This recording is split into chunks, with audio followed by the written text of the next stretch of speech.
Education is always a key issue at election time, but in 2010 it's absolutely centre stage. Every party is claiming it can improve schools and raise standards. But who will get your vote? Welcome to Election 2010, Testing the Parties.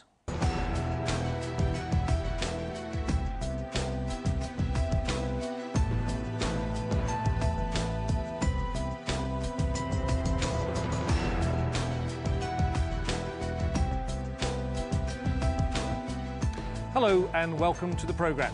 We've brought together a panel of teachers, school staff and parents to grill representatives of the three main parties to get to the facts behind the promises.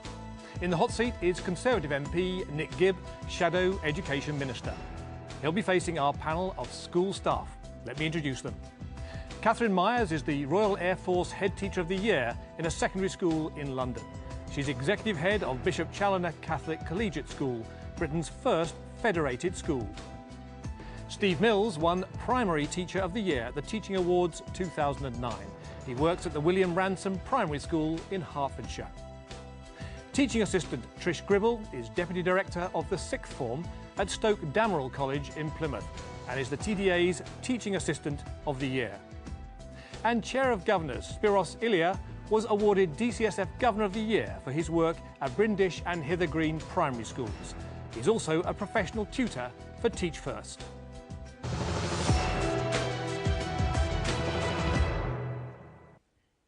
Welcome to you all and to Nick Gibb. Now, before we take the first question, let's have a look at the Conservatives' recent education pledges. This was David Cameron speaking at the party's spring conference in February.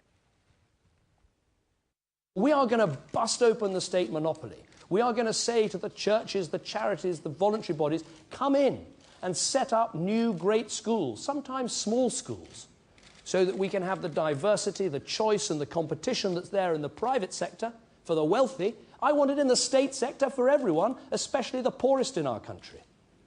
And it's not magic what a good school looks like. We all know it. It's a school with a uniform, with a discipline, with children who get up from their seats when an adult walks into the room, where teachers set and teach by ability, where we get the basics right. These are things we should have in all our schools for all our children. To those who say, well, Labour tried some of these things, but it hasn't happened, I would say this.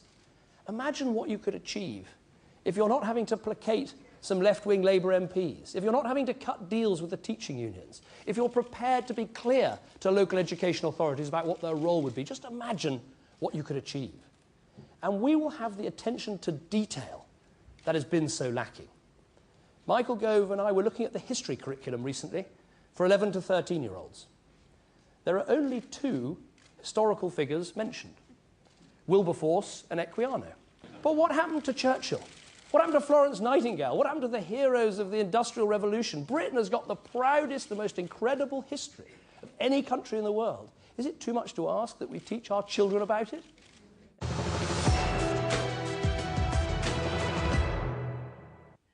David Cameron there on his party's plans for new schools free of local authority control, for tougher discipline and a greater emphasis on important figures in British history.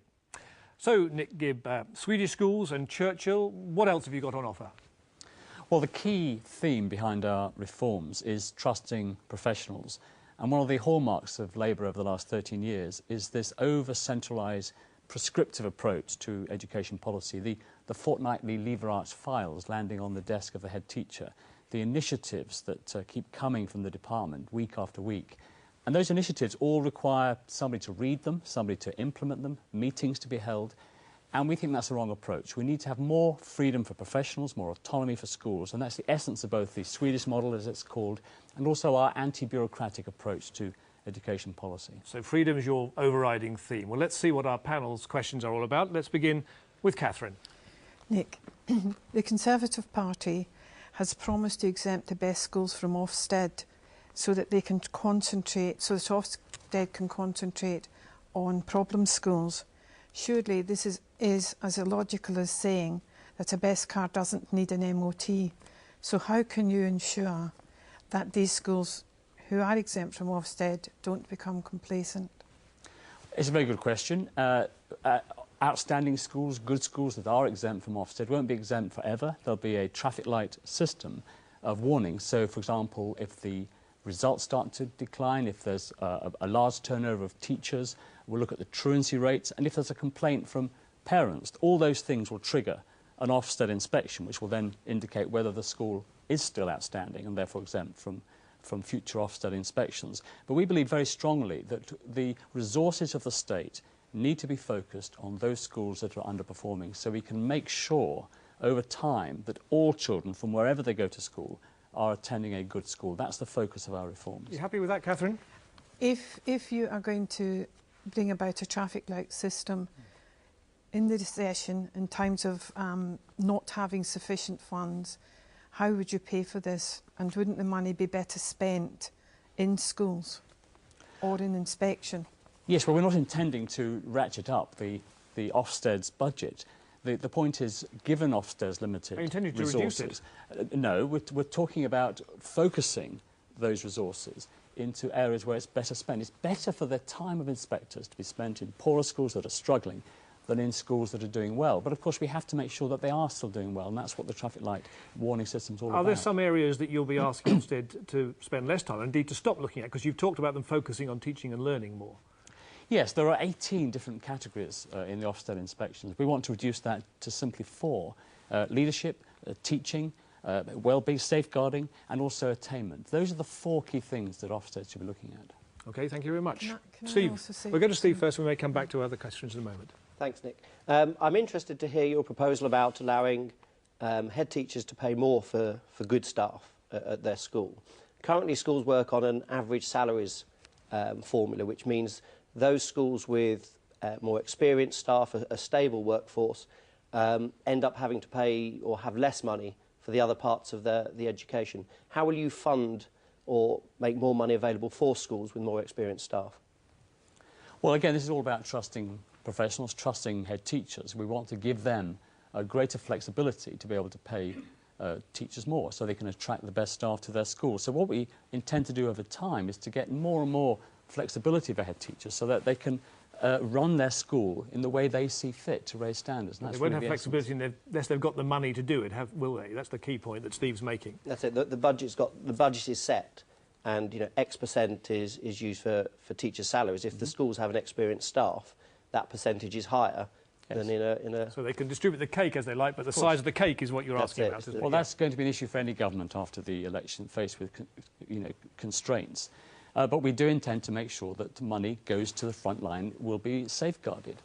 And the key thing is that this is an issue for head teachers' professionalism, because if you believe that more experienced staff who are more expensive are delivering the higher quality of education that they want to deliver to parents, then that's what they should be doing. Catherine, I mean, you're a head teacher running budgets. Does this sound feasible to you that you can, if you do have more teachers who are at the more experienced end, will you have any flexibility left to pay some more?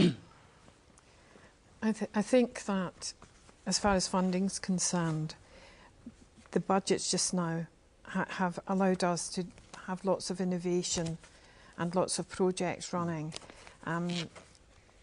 Teachers are becoming more expensive, but I presume that the more expensive teachers actually are delivering the results. Exactly. OK, so just so briefly it really on is that. A question of balance. How will you deal with that, Nick, that issue that more expensive teachers, more expensive because they're more experienced, and you want more experienced teachers, but there's only so much money to go around. You aren't going to be able to offer lots more extra money, are you? No, and no government after the election is going to be able to promise more money. And whatever Labour say, that is the reality of the position. But what we want to make sure is that teachers have the greater flexibility as possible so they can juggle their budgets as they see fit. And it is a balance, of course, between you pay a highly experienced professional, you have to pay them the going rate, but you get the results from that. Okay. And it's an issue for head teachers to decide, not for bureaucrats in Whitehall to decide for you. Let's move to the next question. Trish. OK, Nick, your manifesto document, Mending Our Broken Society, says that you will make it easier for teachers to use reasonable force to deal with violent incidents. Why is it in the 21st century we're talking about using reasonable force in the classroom? Well, you raise a good question. Why is it? But the reality is that 1,000 pupils a day are suspended for verbal abuse or violent abuse in our classrooms, and teachers are facing this, and we have to give teachers and head teachers the powers they need to be able to deal with that. And, you know, children cannot learn unless they're in a very stable, you know this, calm atmosphere. And if teachers feel they don't have the powers, or the wording of the legislation is too obscure that they fear taking action to deal with these disruptive pupils and to deal with potential violent situations, then we won't be able to tackle this persistent disruption in too many classrooms. But I get the impression, Trish, behind your question is you don't think that force is the answer to this. I'd like to think it wasn't, and because I deal with pastoral care within a community college, I'm concerned as to what you would define reasonable force as. OK, how are you going to define it? Because that's always the difficulty, isn't it, Nick? Yes. It is, but what we need to be sure is that teachers don't feel that if there is a violent child in the classroom and they can't use reasonable force, some teachers feel that whatever they do, they then have to prove that they acted within the law. We want to reverse the presumption so that teachers are assumed that, you know, if they confiscate an item that's banned by the school rules or they search for that item, that will be within the rules. And the problem at the moment is that the boot is on the other foot, and this is intimidating teachers from taking reasonable action to deal with those situations, which we hope will be rare. Spiros. Nick, my question is to do with educational change. Now, ever since the creation of the national curriculum, and especially since 1997, change has happened very, very thick and fast, and more often than not, without enough time to evaluate that change. As a consequence, a lot of it has therefore not been value for money, and some of it has been negative in terms of the educational attainment of the child. What is your party going to do to make sure that doesn't happen in the future? Yes, I mean, I do agree with you. There has been this initiative ITIS from the government, which seems to be more driven by the next press release and the next day's headlines in the TES or in the national papers than by a long-term set of direction for the direction of travel of education policy, and we need to get away from that. Can you resist that? I mean, you've already been telling us how we should be teaching history and what sort of methods for teaching reading. It's going to be very difficult to resist it, isn't it? It's difficult for every politician to stop meddling, but the whole direction of our policy is not to meddle, is to trust professionals, to give back the autonomy to the teaching profession that's been taken away. Of course, there will be some imperatives of a future Conservative government, such as reading. But you know, we want to just make sure we make our reforms, give a long lead time for implementing reforms, and then leave be. Let teachers just get on with the job of teaching and not have to worry that in 2 weeks' time another Lever Arts file will arrive with a new initiative. In a word, Spiros, are you happy? Well, my question was to do with evaluation, and I appreciate what you're saying in terms of implementation, but the cycle of implementation and evaluation often takes at least 18 months. So therefore, any major change has to be given at least 18 months before it can even be judged to succeed or not. For letting schools get on with the things that you're asking them to do. Well, we've also been asking for your questions on Twitter. And here's one from Bob Harrison, who's the Vice Chair of Governors at Northern College in Barnsley. Now, he asks, what are your intentions to fund the BSF pipeline of over 500 schools which will not have contracts signed before a general election? What would your intentions be towards them? Well, we do believe in capital spending on renovating schools. It's very important that the fabric of buildings in our schools is as the highest possible quality. But Labour have already in their budget announced a 50% cut in capital spending over the next 3 years. So whoever's elected after the election will be facing these problems. And I don't know where... But they would have spent an awful lot of money on fees preparing for this. If they're still in the middle of that, if they're in that pipeline process, you can't give them any guarantees. Is that what you're saying? No, we will certainly honour commitments that have been made, absolutely. And, you know, but any government coming in after the election is going to face this problem of a 50% cut on Labour's figures in the capital spending. So when Ed Balls waves I don't want to get too much onto Labour's figures, but the key question here is, but you're saying so long as, even if contracts have not been signed, but if it's in the pipeline, you would honour the BSF? No, we've said that if contracts are ever in place, we will honour them and we'll look at... Otherwise... Yes, and it's difficult for an opposition to be more... to be clearer on this, because we are faced with not seeing the books. when Labour refuses to have a comprehensive spending review, it's terribly difficult. But we do believe in capital spending on schools.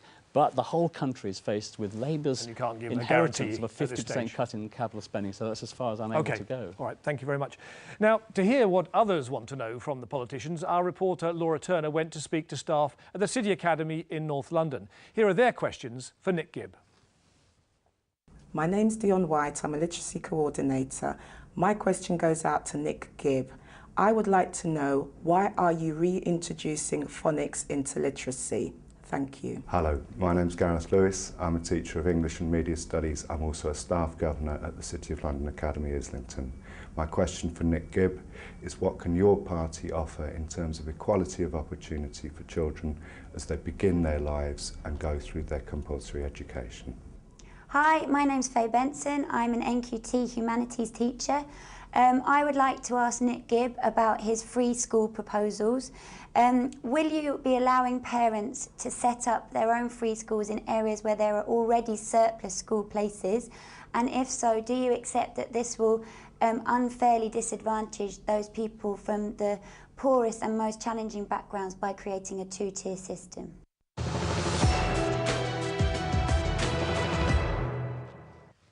So, Nick, let's take those questions in order, shall we? So the first one about reintroducing phonics. Well, of course, that's already in the national curriculum. It came in after the original Rose Review into teaching of reading. But you're specifying which type of phonics, aren't you? Well, Rose did as well, systematic synthetic phonics. And we want to just make sure that teachers have the right training and right materials to make sure that it's well taught in the early years of primary school. Because unless we get reading right, the rest of education fails. And you're convinced that's right for every child? That type of phonics well, is right for every child? If schools believe they have a better method and that they can get children decoding and fluent readers in other methods, fine, but there'll be tests to make sure that children are fluent readers. We're not prescribing beyond the existing law what and how children should be taught, but what we are saying is that we want to enable teachers to have the materials, to have the training so that they can use systematic synthetic phonics in the teaching of reading, which all the evidence from the Clackmannanshire study to West Dunbartonshire to the National Reading Panel in the States shows is the most effective way of teaching children to read. Okay, the second question there was about what can you offer in terms of equality of opportunity, particularly for the youngest children? Well, that is one of the key drivers behind our education policy, to make sure that the quality of education for all children, particularly in areas of deprivation, where in many areas of deprivation the quality of education is not as good as it should be, which is why we want a pupil premium to focus money, particularly in areas of great deprivation. And will that pupil premium, that presumably means money coming from somewhere else in the education budget, though, doesn't it? It does, but we are determined to make sure that all our reforms are geared to ensuring that children from the poorest area receive a high-quality education. Because if you're talking about equality of opportunity and social mobility, education is the only way out of poverty. And there's no other way, unless you win the lottery or become, an England football player. It's the only way out of poverty. We just need to make sure that we give those opportunities in every area of the country. The third question there was about policy that's had a lot of attention, your free schools idea. But the crunch point we identified there is what happens when there are already surplus places in the area? Isn't that going to make it difficult and, as they put it, a two-tier system, and also actually rather wasteful if you've already got surplus places in an area? Well, there's a two-tier system now, and if you have money, you can either buy private education or you can move house to an area, an intake of a good, high-performing school. We want to change that so that every child from whatever area they live in has a good education. And in fact, surplus places is an indication of unhappiness with the quality of education in an area. So counterintuitively, we believe those are particularly the areas where we want a diversity of provision and new schools to come in and set up. But it could mean a slow death for other schools, couldn't it? No, not necessarily. If schools are underperforming, there'll be a quick death, to be frank. And we want to bring in new schools in those areas at the moment where there's really very little choice for parents in some parts of our inner cities. OK, thank you. Let's go back to our panel for some more questions. Catherine again. Nick, the Conservative Party wants more schools to opt to become academies. How can you justify giving some schools better resources than others, and how does this affect equal opportunities for all children? Well, they won't get more money than other schools. all they will have is control over their total budget, an element of which at the moment is controlled by the local authority. But of course they'll have to fund the things that are currently provided free from local authorities. So the essence is that academies will be funded on the same basis as community schools. Would you want your school to become an academy? And what would you want to know from the Conservatives if that was on offer? I would want to know what Nick has to offer. In terms of money or in terms of freedom? Just the whole, well, we have a lot of freedom as a voluntary aided school. Already. We do have. So what more could you offer? Freedom. They've already got freedom as a voluntary aided school. What more would there be to make it attractive to become an academy, as you'd like more schools to become? Well, more freedom, because we want to return academies the freedoms that have been lost over the last years. You're right, at the moment, of course, VA schools have more freedoms than the current regime for academies, but we want to extend those freedoms so they go beyond the freedoms that you have as a VA school, a freedom over the curriculum, etc., being able to, freedom over employment of staff and so on. Freedom in a word, are there more freedoms you want? I would, not really. No, you're happy with what you've got at the moment? In the past 10 years, we've been very happy with the way we have been supported and allowed to develop. OK, now don't move on down to Steve now. Yeah. Many teachers would agree that testing is useful at times. But the distraction that comes with the pointless publication of league tables might detract from the quality of the education that some are receiving. How would your new robust and rigorous exam system, what would that look like, and what would you do with the results? Well, first of all, starting at the top end, at the secondary school, we want to restore the link between A-levels and university academics, so that, because they are one of the key people that are complaining about the A-level. So we restore that academic link between A-levels and the universities. Moving down the age range, the Key Stage 2 tests, we hear from teachers a lot of complaints about the content of those tests, the writing in particular, and the genres that suddenly appear in these tests at the last minute. We want to look at that to make sure that it does test fluency in reading, fluency in arithmetic and writing, the key functional skills that children should have when they leave primary school. In terms of publication of those results, I do think that this is an important accountability framework. The end of primary school and the end of compulsory school education are the 2 points when we do have to have the publication of the results. And even if we didn't want to, we live in a freedom of information era, so even if we said we weren't going to publish those results, a newspaper would just submit freedom of information requests to all schools and they would publish it. So we're in a different era now where everything in the state sector is subject to transparency and openness. Sure. How are we going to reduce those schools that teach to the test, so to speak, and they're so worried about the league tables that history and geography and the arts, the narrowing of the curriculum, that's it, narrows down, and we focus on English and maths. Or do you not mind that? No, we do mind that. The schools that teach to the test tend not to be the schools that get the kind of results that your school is getting, to be frank. We need children to have a rounded education with history, geography, science, as well as maths and English. How do we do that? We just have to encourage schools to deliver that kind of education. And with free schools, you can't go telling them what to do, can you? No, but parents your other policies. No, but parents will have a lot more say in the choice of school with the new providers coming in, and the schools will be asked to set out their curriculum on their website, so parents have a genuine choice of where they send their children to school. Trish. Yes, not all young people are academic. They're not all going to get A's to C's. So how can we recognise and value what these students can do in this target-driven culture that we have? No, it's a very good question, and we do need to enable schools to provide a range of qualifications. The BTEC has a very good reputation, and we need to encourage that. And schools may well want to trumpet their expertise in delivering, for example, the engineering diploma, and we want to encourage that, which is why we want to separate them out and get rid of the equivalences in the GCSE tables. You're a bit lukewarm about diplomas, aren't you? That's at least the impression people have got, that you're not that keen. Do you want to correct that? Well, it's teachers that are telling us that they are overcomplicated, that they are driving the timetable in many instances, where they're forced to provide all 17 lines, which means that they have to have these big blocks of history in one afternoon to enable... But it's reform, not abolition, you're talking about. It's reform, okay. And we're also going to remove the compulsion to provide all 17 lines, so schools can specialise in the diplomas they wish to provide. Okay. Spiros. Nick, education is so vital to the well-being of a society that inevitably all political parties want to get their hands on it. However, as a consequence, it often ends up being a football, if you like, for political point scoring, very often at the expense of what's best for the child. Will your party ever have the courage to actually take education out of the political system, and so that politicians can't get their clutches onto it? Throw the ball back to the teachers then. Well, that's the essence of our reforms. It's trusting professionals, it's about giving schools more autonomy and freedom.